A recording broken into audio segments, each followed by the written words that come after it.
Los precursores del Perú fueron figuras destacadas que contribuyeron al proceso de independencia y al desarrollo del país. A través de sus acciones y pensamientos sentaron las bases para la lucha por la libertad y la construcción de una nación peruana independiente. Estos precursores abrieron el camino para los próceres y líderes que finalmente lograron la independencia del Perú en 1821.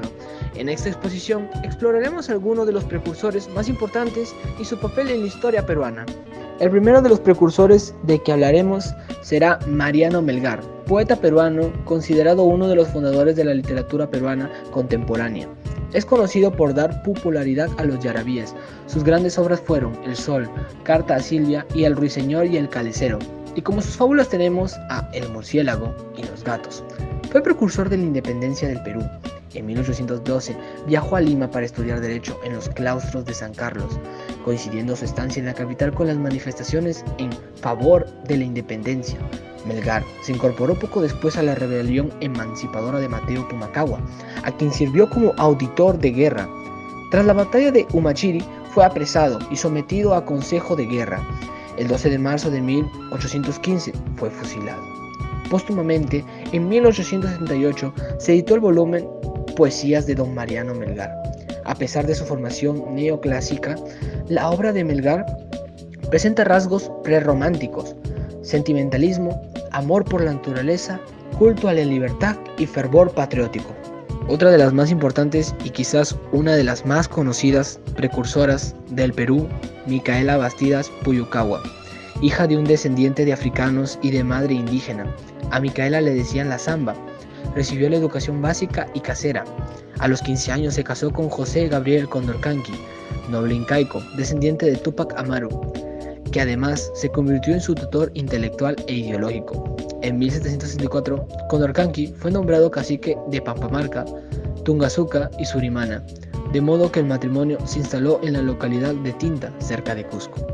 Cansado de los abusos de los españoles, que imponían reiteradas alzas fiscales a los locales y explotaban a los indígenas hasta el punto de esclavizarlos, José Gabriel tomó el nombre de Túpac Amaru II y comenzó la rebelión de Tinta. Apoyado por Micaela, la correspondencia del matrimonio permite constatar que fue ella la encargada de proveer a las tropas rebeldes de armas. Como estratega, organizó la retaguardia indígena, implementó un servicio de chasquis a caballo para transmitir información y levantó un escuadrón de luchadoras quechuas y aymaras, quienes participaron en las batallas junto a sus hijos y marido. Micaela mostró gran coraje en los enfrentamientos y fue nombrada jefa interina de la rebelión tras el triunfo de Sangarara. A comienzos de 1781, los revolucionarios lograron sumar a los criollos y contaban con un ejército de 7,000 hombres y mujeres que proclamaron a Túpac Amaru II, emperador de América. Ella y su marido y sus 3 hijos cayeron en una emboscada española y fueron trasladados a Cusco. Allí los torturaron en busca de información sobre el ejército rebelde, pero no tuvieron éxito. Fueron condenados a muerte y conducidos a la plaza de armas, aunque trató de luchar contra sus verdugos. Cuando le estaban preparando para la ejecución, dijo: «Por la libertad de mi pueblo he renunciado a todo, no veré florecer a mis hijos». Le cortaron la lengua y la golpearon hasta la muerte. Y por último tenemos a María Parado de Bellido, heroína peruana de la época de la independencia. Lo único que se sabe de su padre es que procedía del Alto Perú. En 1776 contrajo matrimonio en Huamanga con Mariano Bellido, de quien tuvo 7 hijos. Uno de esos hijos, Tomás Bellido, fue hecho prisionero y fusilado por los realistas ya acantonados en Cangallo. Este hecho motivó que María Parado de Bellido se integrara al movimiento patriota y colaborara con su esposo en las tareas de espionaje. La persona a través de la que María de Bellido enviaba su correspondencia dirigida a Mariano Bellido fue capturada ese día por unos sacerdotes leales al virrey, que lo entregaron al general Carrátala. El general conoció así las actividades que realizaba María, ya que una de las cartas llevaba su firma. Las tropas españolas rodearon la vivienda en la que María Parado se hallaba en compañía de sus hijas y la capturaron. Llevada ante el general Carratalá, ella, al negarse a colaborar con información al general, fue condenada a morir fusilada. El 1 de mayo de 1822 fue paseada por los alrededores de la plaza de armas de Huamanga, al tiempo que se voceaba su delito de traición, y luego murió. En esta parte del video continuaremos explorando las emocionantes historias de los héroes del Perú. Adentrándonos en momentos cruciales de nuestra historia, descubriremos cómo estos valientes individuos enfrentaron desafíos extraordinarios con una determinación inquebrantable. Cada uno de ellos ha dejado una marca imborrable en nuestra tierra.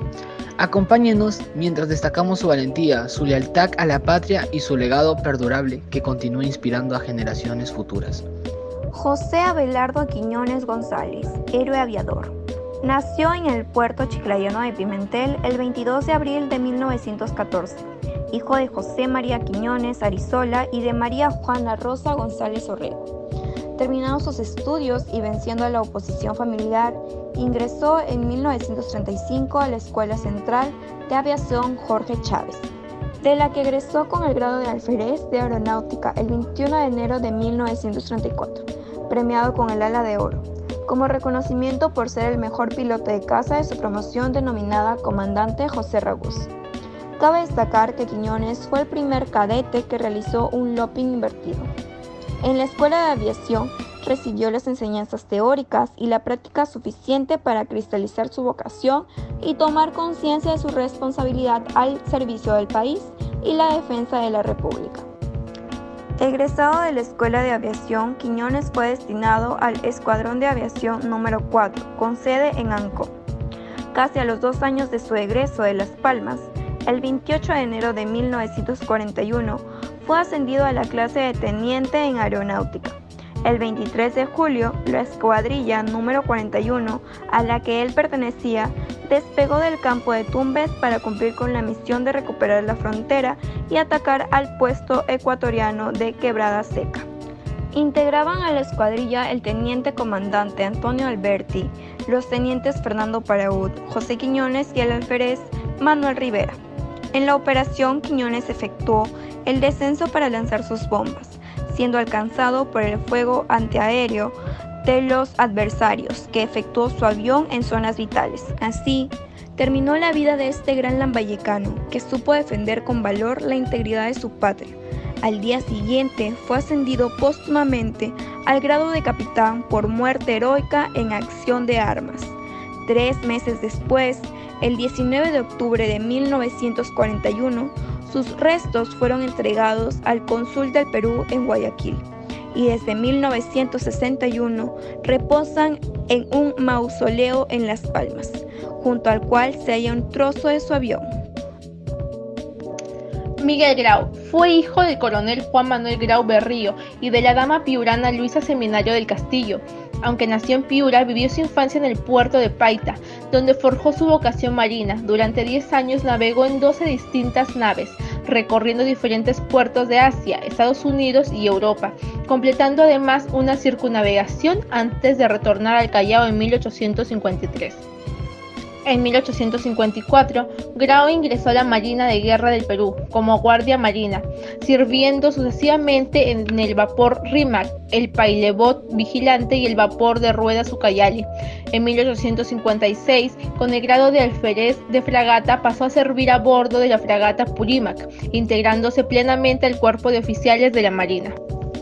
En 1873, al mando del Huáscar, Grau realizó un crucero por el sur peruano y el litoral boliviano, al ocurrir la amenaza de un conflicto armado entre Chile y Bolivia por cuestiones territoriales.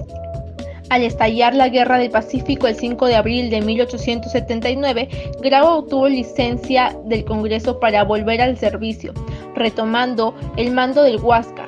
Ganó el combate naval de Iquique del 21 de mayo de 1879, hundiendo a la corbeta Esmeralda, y se ganó el respeto unánime por su acción humanitaria de rescatar a los náufragos chilenos y de enviar a la viuda del capitán de corbeta Arturo Prat, comandante de la Esmeralda, una sentida carta acompañando los efectos personales de dicho jefe.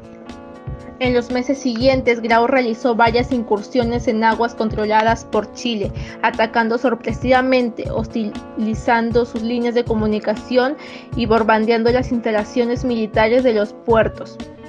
El 27 de julio de 1879 fue ascendido a la alta clase de contraalmirante. Finalmente, el 8 de octubre de 1879, estando frente a la punta de Angamos, el Huáscar fue cercado por 2 divisiones enemigas, trabándose un desigual combate. Grau murió en los primeros minutos de la lucha por efectos de una granada disparada por el acorazado almirante Cochrane, que destruyó su cuerpo. Sus oficiales y marineros continuaron la lucha hasta que resultaron muertos o puestos fuera de combate. Solo con la eliminación de Grau y el Huáscar, que había actuado como una verdadera muralla móvil del Perú, los chilenos pudieron recién invadir territorio peruano tras 6 meses de iniciada la contienda. Francisco Bolognesi, héroe máximo de Arica, nació en Lima el 4 de noviembre de 1816 y murió el 7 de junio de 1880, defendiendo Arica ante las tropas chilenas. Tuvo 3 hermanos, creció en Lima, luego se educó en el Seminario Conciliar San Jerónimo de Arequipa en 1825. Ingresó al ejército como voluntario de la Guardia Nacional durante un conflicto contra Bolivia, 1853. Fue ascendido a teniente coronel y designado segundo jefe del Batallón Libres de Arequipa en 1854. A órdenes de Castilla, tuvo que hacer frente al gobierno de José Rufino Echenique. Por ello, fue decán del propio Castilla luego de su triunfo en La Palma, en enero de 1855. Como comandante del escuadrón volante y primer jefe de la brigada de artillería, partió contra la revolución de Vivanco en Arequipa en 1858, siendo herido en el muslo. Esto le valió el ascenso a coronel, y como tal, concurrió al conflicto con el Ecuador en 1859 y 1860. En 1860, el presidente Castilla lo comisionó a Europa para estudiar los avances en el terreno de la artillería, regresando 2 años después con 54 cañones. La primera artillería rayada que tuvo el país. Pronto fue nombrado comandante general de artillería. Nuevamente viajó a Europa. A su regreso fue designado comandante general de las baterías del Callao en 1868. Se retiró del ejército a los 55 años de edad en 1871. Y luego de haberse desempeñado como comandante general de artillería y gobernador civil de Callao, estaba en situación de retiro cuando estalló la guerra con Chile en 1879. Sin embargo, se apersonó a sus superiores y pidió ser recibido como voluntario. Contaba con más de 60 años. Al mando de la tercera división, asistió a la derrota de San Francisco el 19 de noviembre de 1869 y a la victoria de Tarapacá de 27 de noviembre de 1869 también, concurriendo a esta última con altísima fiebre. Una vez reorganizada la defensa peruana en Tacna, avanzó al puerto de Arica y se le encargó la Comandancia General de Arica el 3 de abril de 1880. Iniciado el ataque chileno, convocó a sus oficiales a una junta de guerra, acordando unánimemente defenderla, hasta quemar el último cartucho. 4 días después, hacía honor a esta promesa, ofrendando heroicamente su vida al ser alcanzado por una bala enemiga, el 7 de junio de 1880.